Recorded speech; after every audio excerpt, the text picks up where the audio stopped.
독일의 루트교 목사님이십니다.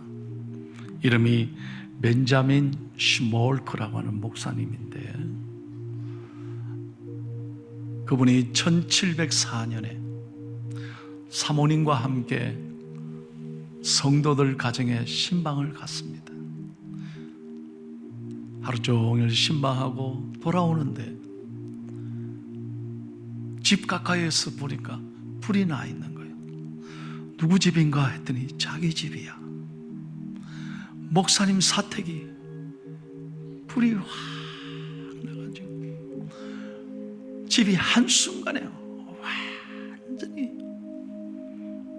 화재로 폭삭 가라앉아버린 거예요. 너무나 가슴 아픈 건 그 집에 어린 아들이 둘이가 있었어요.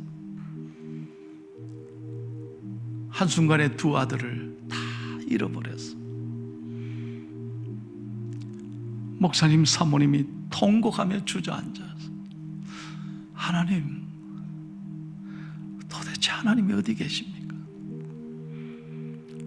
내가 주의 종인데 어떻게 하나님이 이러실 수가 있습니까? 우리 아이들이 죽어가는 동안에 하나님 뭐 하고 계셨습니까? 도대체 왜 이런 일이 나에게 일어나야 합니까? 밤새도록 통곡하고 가슴이 아파서 견딜 수가 없었어. 그렇게 고통의 시간을 지내다가 목사님 가정은 믿음으로 일어났어요. 기도하는 가운데 깊은 은혜를 체험했어요. 주의 십자가를 바라보면서 아들을 내어주시기까지 사랑하신 그 아버지의 사랑으로 그는 이 고통을 이길 수 있게 됐어요. 그리고 하나님 앞에 찬송을 지었습니다. 그 찬송이 우리 찬송가 가운데 549장 내 주여 뜻대로 행하시옵소서, 그렇게 우리가 즐겨 부르는 찬송가가 된 것입니다. 여러분, 우리 인생길도 마찬가지입니다. 정말 예기치 않은데, 생각지도 않은데 우리가 살아가면서 종종 어려움을 만날 때가 있다는 것입니다. 이때 대부분의 사람들은 이해가 안 되니까, 너무 힘드니까 왜 이런 일이 나에게 생기나 불평하고 원망하고, 그리고 어떤 사람들은 신앙을 버리기도 합니다. 교회를 떠나기도 합니다. 그러나 오늘 하나님의 사람들, 성경에 보십시오. 믿음의 사람들은 다 고난을 잘 이긴 사람들이 실패와 아픔을 통해서도 오직 주님의 뜻을 붙잡고 믿음으로 고백하며 살아갔던 사람들이에요. 그래서 믿음의 사람들은 언제나 이렇게 고백해야 합니다. 저 따라해 보십시오. 오직, 크게 오직 주님의 뜻대로. 아멘. 이 입술의 고백이 우리 가슴에 살아있어야 된다. 오직 주님의 뜻대로. 이것이 우리에게 주시는 순종입니다. 내 생각대로 다 안 된다 할지라도, 도저히 이해할 수 없는 어려움이 생긴다 할지라도 주님의 뜻이 있겠지 생각하고 믿음으로 해석하고 믿음으로 받아들이는 사람, 그 사람이 순종의 사람이다 이거예요. 누가복음 5장에 보면 베드로가 밤새도록 고기 잡는 장면이 성경에 기록되어 있습니다. 우리가 잘 알잖아요. 몇 마리나 잡았습니까? 평생 고기 잡는 베드로였습니다. 그런데 그날 완전히 허탕쳤습니다. 밤새도록 고기 잡았는데 한 마리도 못 잡았습니다. 새벽녘이 됐습니다. 이제 그물을 싣고 그냥 포기하고 나가려는데 예수님께서 베드로에게 말씀합니다. 깊은 데로 가서 그물을 내려 고기를 잡으라. 아니, 고기 잡는 데는 베드로가 선수요. 어디 지금까지 안 던져본 데가 있겠습니까?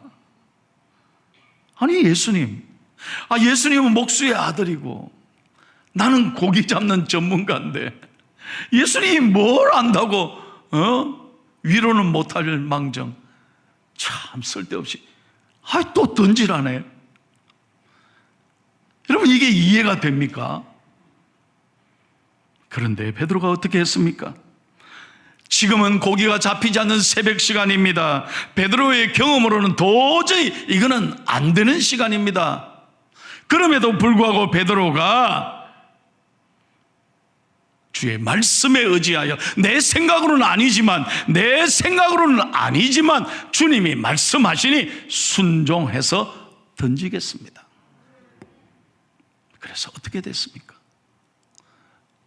6절에 보면 그물이 찢어질 만큼 만선의 축복을 하나님이 주셨다. 여러분, 신앙생활은 이렇게 하셔야 합니다. 내 생각으로 신앙생활하는 게 아닙니다. 내 짧은 머리로 놀라운 하나님의 뜻을 어떻게 다 품을 수 있겠습니까? 언제나 우리 하나님은 좋으신 하나님이에요. 선하신 하나님이 좋은 뜻이 있을 거야. 주님의 뜻을 생각하며 살아가며 감사하는 사람이 복을 받는 줄로 믿습니다.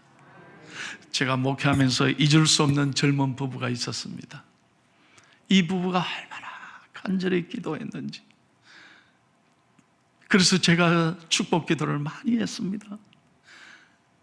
아기가 정말 소원이었습니다. 근데 정말 하나님께서 그 가정의 부부의 기도를 들으시고 아기의 축복을 주셨습니다. 얼마나 감사해야 하는지 몰라요. 배가 점점 불러가는 거예요.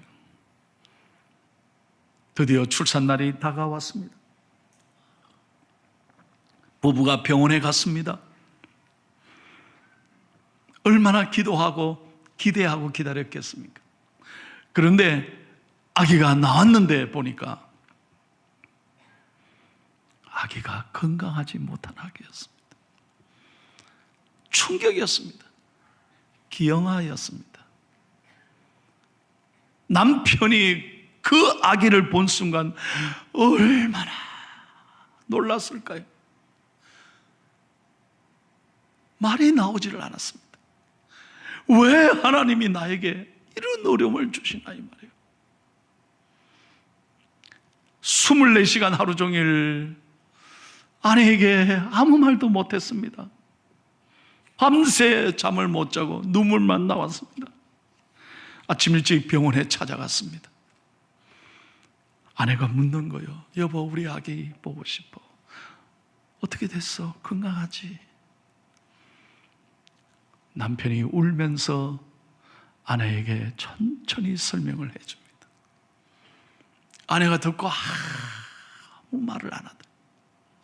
몇 시간 아무 말을 안 하더래. 그러면서 아내가 남편의 손을 잡고 한 말이, 여보, 이런 불행한 아이를, 건강하지 못한 아이를 하나님이 다른 사람이 아니라 우리에게 맡겨주시니,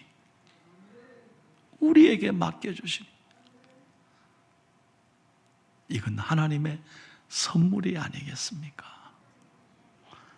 이야,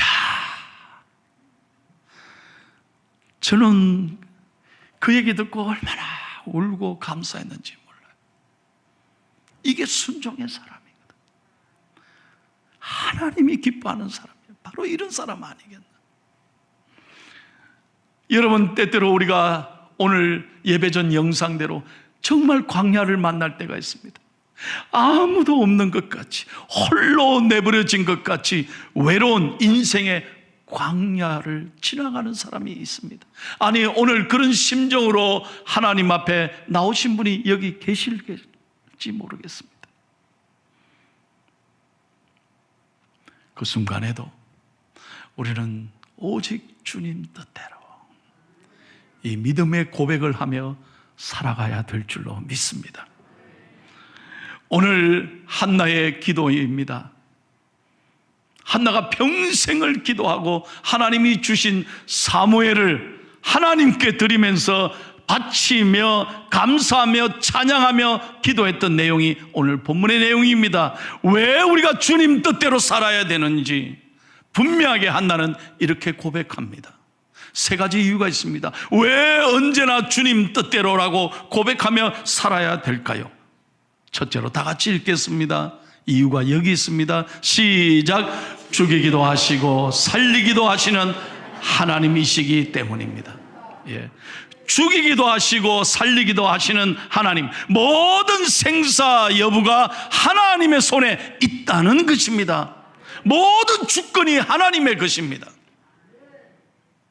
오늘 6절 말씀을 다 같이 읽겠습니다. 시작. 여호와는 죽이기도 하시고 살리기도 하시며 쏘에 내리기도 하시고 거기에서 올리기도 하시는도다. 여러분 분명하게 믿음으로 고백하십시오. 모든 것은 하나님의 것입니다. 하나님이 창조하셨습니다. 내 생명, 내 모든 건, 내 자녀, 내 물질도 내 것이 아닙니다. 하나님의 것입니다. 믿으시면 아멘 하십시오. 예. 저는 대학에서 생물학을 전공했습니다. 제 평생에 F를 받았습니다. 목사님 공부 되게 안 했네. 예, 그 과목은 내가 당연히 F를 받았습니다. 왜? 진화학입니다. 나는 목사가 될 사람인데 오랜 세월 동안 인간이 진화가 되어서 인간이 됐다는 진화론을 제가 받아들일 수가 없었습니다. 제가 시험지에다 그렇게 쓰는 것이 제가 믿음으로 그렇게 할 수가 없었어요. 그래서 아무것도 안 쓰고 제가 답안지에다가 그렇게 썼습니다. 저는 하나님을 믿습니다. 창조주 하나님을 믿습니다. 그러다가 권총을 맞았습니다. F. 교수님이 날 불렀어요. 혼났습니다. 그게 필수학인데 제가 진급할 수 없는 어려운 상황이 됐는데 너무나 감사하게도 그 교수님이 안수 집사님이었어요.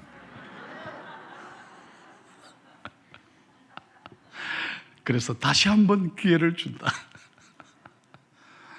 병렬아, 네 마음, 네 신앙 다 아는데 이걸 학문으로만 받아라. 그렇지만 저는 창조론을 믿지. 이 모든 것이 하나님의 것인데, 모든 것이 하나님의 손에 있는데 진화론을 받아들일 수가 없었습니다. 여러분, 이사야서 43장 1절을 다 같이 읽겠습니다. 하나님이 분명하게 말씀합니다. 시작. 야곱아, 너를 창조하신 여호와께서 지금 말씀하시느니라. 이스라엘아, 너를 지으신 이가 말씀하시느니라. 너는 두려워하지 말라. 내가 너를 구속하였고 내가 너를 지명하여 불렀나니 너는 내 것이라. 믿으시면 아멘 합시다. 우리가 하나님의 것입니다. 그러므로 하나님이 내 인생을 선하게 책임지십니다. 그래서 우리는 어떤 순간에도 감사해야 되는 거예요. 우리가 잘해서 여기 있는 게 아닙니다. 하나님의 은혜라는 거예요. 하나님이 살려주셨기 때문에 여기에 있는 거예요. 여러분, 제가 설교를 준비하다가 지난 주간 얼마나 더웠습니까? 그래서 문을 열어놨어요. 바람이 하도 안 통해요. 그런데요, 공부하는데 설교를 쓰는데 파리 한 마리가 와요. 내 미를 이렇게 해서 잉 하면서 지나가는 거예요. 내가 그 순간에 생각했습니다. 요놈을 죽일까 살릴까. 지 혼자요 이렇게 소리내고 돌아다니는데, 여러분, 제가 그때 깨달았다니까요. 죽이고 살리는 건 내 손에 있어요. 내가 그거 못 잡겠습니까? 그런데 순간 내가 어떤 생각이냐, 지도 살라고 돌아다니는데 그냥 놔두자. 내가 그런 생각이 들더라니까. 그래서 놔뒀어요. 살려뒀어요. 지금도 제 방 어딘가 있습니다. 여러분, 지가 잘해서 돌아다닌 게 아니에요. 얼마든지 제가 죽일 수 있었다니까. 제가 그때 깨달았습니다. 우리도 하나님 앞에서, 절대자이신 하나님 앞에서 벌레만도 못한 존재이구나. 하나님의 손에 달려있지 내가 뭐 잘해서 여기 있는 게 아니라는 걸 깨달았다는 거예요. 그러므로 여러분, 하나님의 은혜를 늘 가슴에 안고 모든 것이 주님의 뜻입니다, 그렇게 생각하고 살아야 된다는 거예요. 두 번째, 왜 우리가 주님 뜻대로 살아야 됩니까? 두 번째 이유를 읽겠습니다. 시작. 가난하게도 하시고 부하게도 하시는 하나님이시기 때문에. 여러분, 물질의 주인이 하나님이십니다. 착각하지 마세요. 여러분의 것이 아닙니다. 만약에 여러분의 것이라면 가지고 가야지. 여기서 돈 한 푼이라도 내가 죽은 다음에 가지고 가시는 분 손 들어 보세요. 내 것이 아닙니다. 여러분, 적어도 여러분들이 지금까지 살아오면서 물질의 축복을 주셨다면 그건 하나님의 은혜요, 선물인 거예요. 그런데 왜 하나님께서 우리에게 물질의 아픔을 주십니까? 왜 하나님께서 실패를 하게 하십니까? 왜 내 생각대로 잘 되면 좋은데 어려움을 겪습니까? 분명히 아셔야 돼요. 두 가지 이유가 있습니다. 첫째가 뭐냐? 우리에게 기도할 기회를 주시는 거예요. 그 실패를 통해서 하나님께서는 우리에게 뜻이 있습니다. 하나님 앞에 돌아오고 기도하라고. 그래서 때때로 실패를 경험케 하십니다. 여러분, 제가 사보에 실린 이 간증의 글을 읽고요, 참 감동을 받았어요. 홍해실이라는 분입니다. 이분이 오래전에 남편이 8번째 사업이 실패했대요. 한두 번이 아니라 8번째 사업이 실패하는 바람에 완전 가정이 쫄딱 망했어요. 도대체 살아갈 수가 없는 거예요. 그래서 이혼을 했답니다. 할 수 없이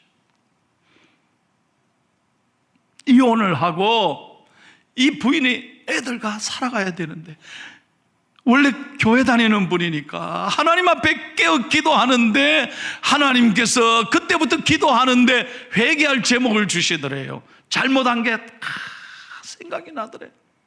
교회 와서 통곡하며 울었습니다. 왜? 그동안 성수주일 못한 거, 그리고 그동안에 11조 못한 거, 하나님 건데 착각하고 하나님께 온전히 드리지 못한, 철저하게 회개하면서 하나님 앞에 울면서 그랬대요. 하나님, 한 번만 살려달라고, 한 번만 살려달라고. 그날 그 예배 때 하나님이 말씀을 하나 주셨는데요, 로마서 4장 17절이래요. 여러분, 다 같이 한번 읽어볼까요? 이 말씀이 그의 인생을 바꿨어요. 시작. 하나님은 죽은 자를 살리시며 없는 것을 있는 것으로 부르시는 이시니라. 죽은 자를 살리시고 없는 것을 있는 것으로 부르시는 하나님. 야, 하나님, 한 번만 살려주세요. 한 번만 내 인생에 복을 주세요. 그러면 내가 이제부터 정말 하나님을 위해 살고 소득 얻는 것마다 하나님 선교하고 나누고 베풀게요. 여러분, 어떻게 됐을까요? 여러분, 나중에 예배 끝나고 집에 가셔서 핸드폰으로 홍해실 한번 쳐보세요. 우리나라 최고의 알로에 마임 회사의 회장이 됐습니다. 여러분, 하나님은 죽은 자를 살리시고 없는 자를, 무너진 자를, 실패한 자를 일으키시는 능력의 하나님인 줄로 믿습니다. 그래서 우리를 낮추기도 하시고 높이기도 하시고 우리를 죽이기도 하시고 살리기도 하시고 우리를 부하게도 하시고 가난하게도 하신다, 그 말이에요.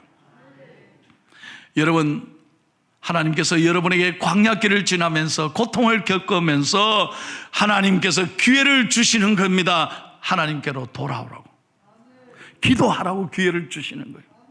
이런 은혜가 여러분들에게 있기를 바랍니다. 두 번째로, 하나님께서 왜 이 아픔을 주시느냐? 우리를 연단하게 하기 위해서 잘 훈련시키는 거예요. 여러분, 이번 올림픽을 보십시오. 저는 올림픽의 모든 승리하는 걸 잘 보면서 깨달은 게 있어요. 그냥 이루어지는 게 아니더라고요. 간절한 사람이 승리를 쟁취하는 거예요. 뭐 해도 말고 되든지 말든지 이런 사람이 승리하는 거 봤어요.